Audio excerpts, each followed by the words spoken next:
Hi guys, welcome to social post. నేను మీ వాసవి ఆచార్య. ఏంటిది లైఫ్‌లో చాలా స్ట్రెస్‌గా ఫీల్ అవుతున్నారా? రిలేషన్‌షిప్ అనేది చాలా హార్డ్‌గా అనిపిస్తుందా? ఎక్కడెక్కడో ఉన్న వ్యక్తులతో మాట్లాడితే ప్రశాంతంగా అనిపిస్తుందా? ఇది తప్పు. యెస్. ఇది తప్పనే చెప్తున్నారు. ఎవరు చెప్తున్నారు? రజిత మేడం చెప్తున్నారు. అసలు సోషల్ మీడియాలో పరిచయమే లేని వ్యక్తి అనంటే నేను మాత్రం రజిత మేడం అనే చెప్తాను. సో, ఈరోజు మీకోసం మేడం మన స్టూడియోలో ఉన్నారు. సో, తెలుసు కదా! తను మైండ్ మాస్టరీ ఎక్స్‌పర్ట్ అనమాట. Rajitha Mynampally life coach. Madam ఇక్కడ ఉన్నందుకు నేను ఫస్ట్ ఆఫ్ ఆల్ చాలా హ్యాపీగా ఫీల్ అవుతున్నాను. First of all question start చేసేయాలి. మేడం ఏమేమి ఆన్సర్ చెప్తారు అని చెప్పి నేను ఈగర్‌గా వెయిట్ చేస్తున్నాననమాట. సో, మేడంని హార్ట్‌ఫుల్‌గా వెల్కమ్ చెప్పేసి చాలా స్వీట్ వీడియో చేద్దాం. సరేనా?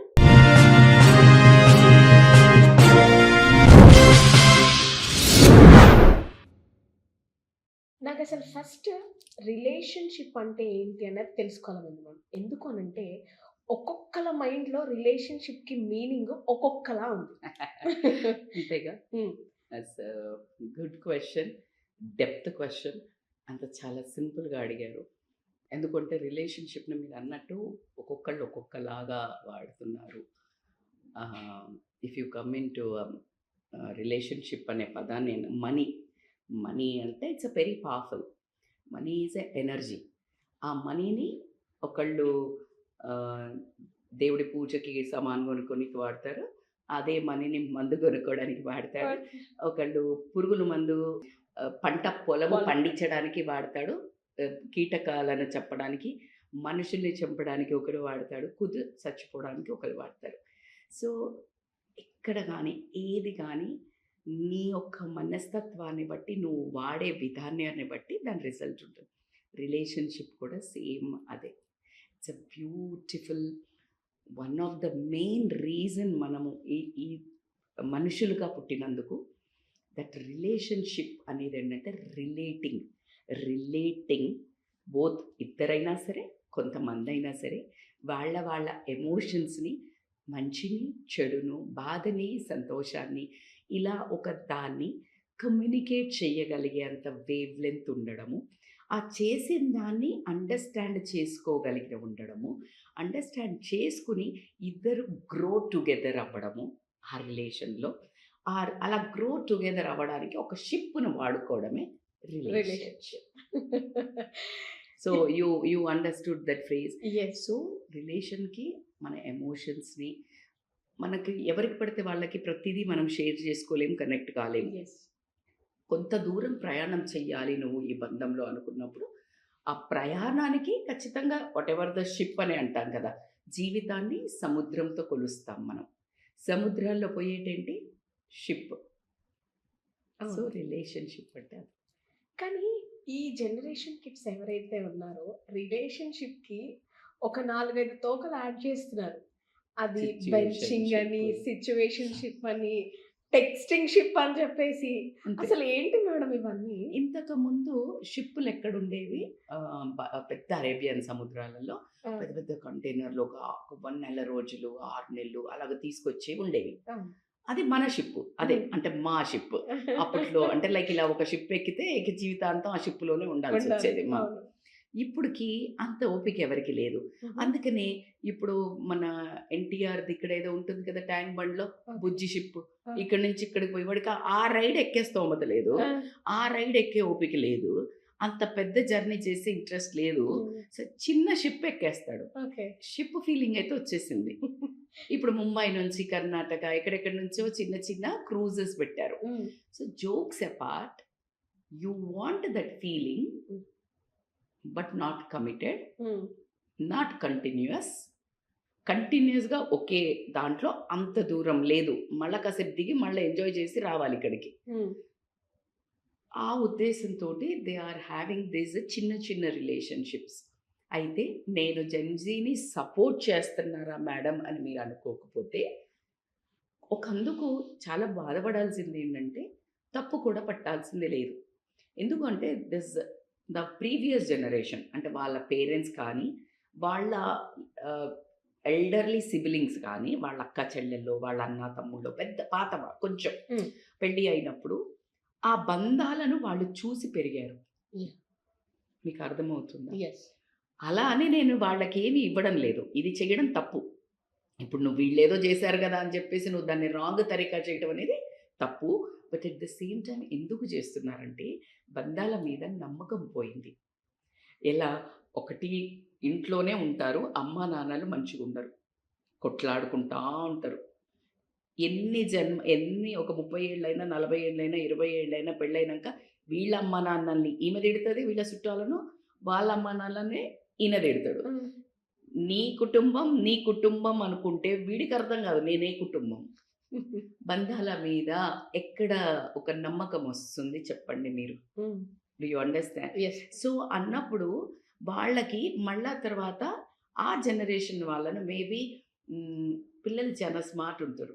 సో, వాళ్ళు ఇలాగ ఎఫ్ఐఆర్స్ పెట్టుకునేదో ఏదో చూస్తారు.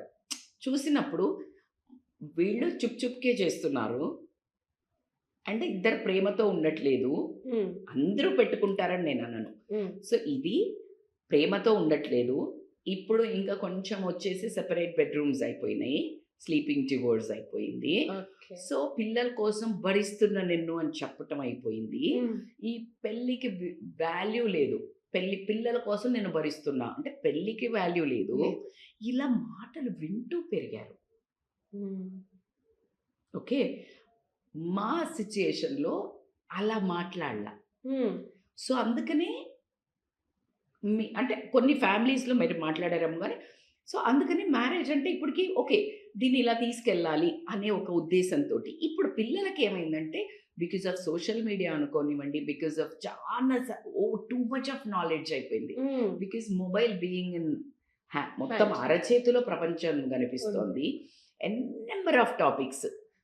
చాలా చాలా టాపిక్స్ అంటే డివోర్స్ అనేది కామన్, లేకపోతే ఈ రిలేషన్‌షిప్స్‌ని ఇంకొక అప్రోచ్ ఎవరైతే ఎమోషనల్లీ హర్ట్ అయ్యారో వాళ్ళకి ఇమ్మీడియేట్‌గా ఒక సెకండ్‌లో ఇంకో బాయ్ ఫ్రెండ్ వచ్చేస్తాడు. హ్మ్.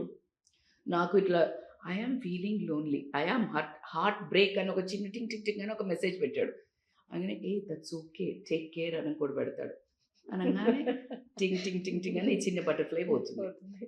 So, this is out easy to reach. ఇప్పుడు అది లేదనుకోండి. ఆ హ్మ్. ఇన్‌స్టానో లేకపోతే వాట్సాపో లేదనుకోనివ్వండి. హ్మ్. హ్మ్. నీకెలా తెలుస్తుంది ఇంకొక మనిషి బాధలో ఉన్నాడు? ఉన్నాడు. అంటిల్ అన్‌లెస్ నువ్వు షేర్ చేసుకోవడానికి. ఇంతకుముందు ఆ పక్కనే, ఇక్కడే షేర్ చేసుకోవడానికి కొంచెం టైం పట్టేది. ఇప్పుడు ఇల్లు పక్కన గాదు, గల్లీ గాదు, కంట్రీస్, దేశాలు, సముద్రాలు దాటి కూడా ఫ్రెండ్‌షిప్ చేస్తున్నారు. హ్మ్. ఆ ఫ్రెండ్‌షిప్ చేసి ఆ ఇన్‌స్టాలో కనెక్ట్ అయితే వాళ్ళు అక్కడి నుంచొచ్చి ఇక్కడ బాయ్ ఫ్రెండ్‌ని, గర్ల్ ఫ్రెండ్ కలవడానికొచ్చి మంచోళ్ళైతే పెళ్లి చేసుకున్న వాళ్ళు, మంచోళ్ళు కాకపోతే ఆహ్, వైజాగ్‌లో మనం ఒకటి విన్నాము. ఆ అమ్మాయి ఇక్కడికి ఒక అతన్ని పిలిపించి ట్రాప్ చేస్తే అదో పెద్ద కేస్ అయింది. అవును. సో, ఇలా బేసికల్‌గా ఏదైనా that's what I'm telling you.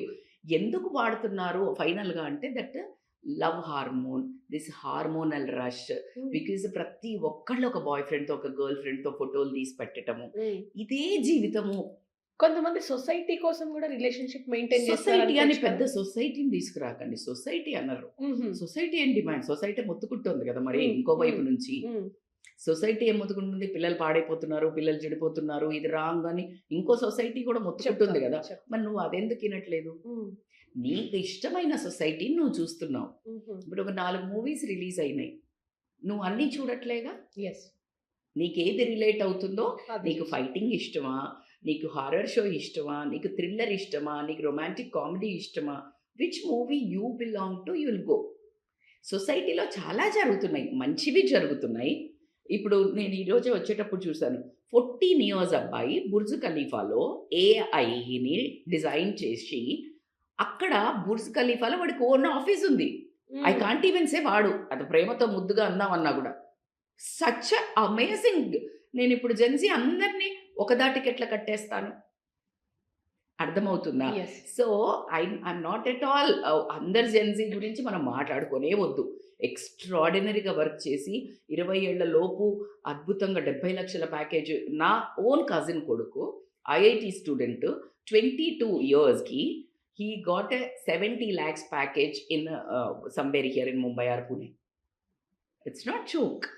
So, నేను అందుకే అంటున్నాను కదా! అందరు జెన్‌జీని మాట్లాడకపోయినా వీళ్ళేంటంటే ఈజీగా చదువుకు అట్రాక్ట్ గాకుండా, చదువు కోసం గాదు, ఈ కంపారిజన్లో పడి నీ గర్ల్ ఫ్రెండ్ ఉంది, నాకు గర్ల్ ఫ్రెండ్ ఉంది, అందరం కలిసి ఇక్కడ తిరుగుదాం అక్కడ తిరుగుదాం. అయితే ఈ గర్ల్ ఫ్రెండ్స్ బాయ్ ఫ్రెండ్స్ అందరు కలిసి ఒక గ్రూపిజం అనేది ఎక్కువైంది. మీరు ఎక్కడ కనిపిస్తే ఇద్దరు కనిపించరు, gang Group, bunch of guys and girls, ఇదే యో టైప్ ఇప్పుడు. ఓకే, సో ఈ యో టైప్లో ఏమవుతుందంటే అక్కడికి వెళ్ళినప్పుడు ఇప్పుడు మీరు నచ్చి ముందుకు వెళ్తాం కదా, అక్కడికి వెళ్ళి గ్రూప్లో తిరుగుతున్నప్పుడు ఇంకొకళ్ళు అక్కడికక్కడే ఇంకోళ్ళు నచ్చుతారు. నీకున్నదాన్ని నువ్వు ఎప్పుడు రెస్పెక్ట్ చెయ్యవనేది మనకు పొరుగింటి ఎప్పటి పుల్ల నుంచి? కూర రుచి అనేది అది పాతకాలం నుంచి వచ్చిన సామెత, అది మనిషి లక్షణం. అయితే మనసు వెళ్ళిన దగ్గరికల్లా మనిషి వెళ్ళకూడదనే ఇంగిత జ్ఞానం అప్పుడు మనకు ఉండింది. బట్ ఇప్పుడు పిల్లలకి అది లేదు. ఇంగిత జ్ఞానం అంటే బికాస్ అప్రోచ్ ఉంది, అది అది కూల్, అది పాష్, అది యో నచ్చలేదు, ఎమోషన్స్ లేవు, ట్రామా, హీలింగ్ ఇలాంటి పెద్ద పెద్ద పదాలు తీసుకొచ్చేసారు. దీనందరికి ఎందుకురా ఇట్లా చేస్తున్నావు నువ్వు తప్పు అని మొదలైతే అమ్మ వాళ్ళు healing, parenting, society, torture, colleges, schools అని ఒకటే మాట, రెండు కంప్లైంట్ అండ్ బ్లేమింగ్, ఈ రెండు చెప్పి తప్పించుకుంటున్నారు. అయితే వాళ్ళలో బెస్ట్ పార్ట్ ఏంటంటే వాళ్ళకి ఎమోషన్స్ వాల్యూ తెలిసింది. మరి ముందు జనరేషన్కి అది తెలియలేదు. ఏంటంటే బాధ అయినా ఏదైనా అవన్నిటిని నొక్కి నోరు మూసుకొని కూర్చొని పిల్లల్ని పెంచాలని పెంచిండ్రు. వీళ్ళు పదాలు చెప్పారు, మన అదృష్టవశాత్తు మేము కూడా నేర్చుకుంటున్నాం ఎమోషన్స్, ట్రామా ఇవన్నీ హీల్ అవుతున్నాం. That's an amazing.